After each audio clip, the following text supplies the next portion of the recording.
Determine whether the given function x equals 2 cosine t minus 3 sine t is a solution to the given differential equation x double prime plus x equals 0, where 1 prime is one derivative, so you have to take two derivatives of x. So all this means is that we have to take two derivatives of the function x here and plug it into this equation with the other parameter x and see if the left-hand side will eventually equal the right-hand side.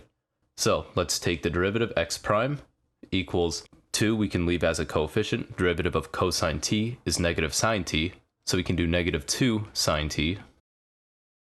And for sine, the derivative is just cosine t, and we don't have to do anything with the minus 3. And all we have to do is do this one more time. So x double prime now equals derivative of sine t is cosine t, doesn't affect the coefficients. And derivative of cosine t is negative sine t, so you have to do a double negative and turn it into a plus sign, and the 3 obviously remains the same, so it turns to plus 3 sine t.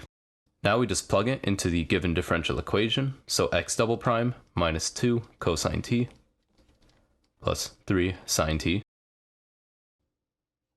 plus x, the original function we were given, 2 cosine t minus 3 sine t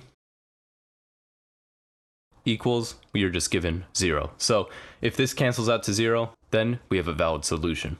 So minus 2 cosine t and plus 2 cosine t cancel, obviously. And plus 3 sine t minus 3 sine t cancel. So all we're left with is 0 equals 0, which is valid. Therefore, x is a valid solution to this given differential equation.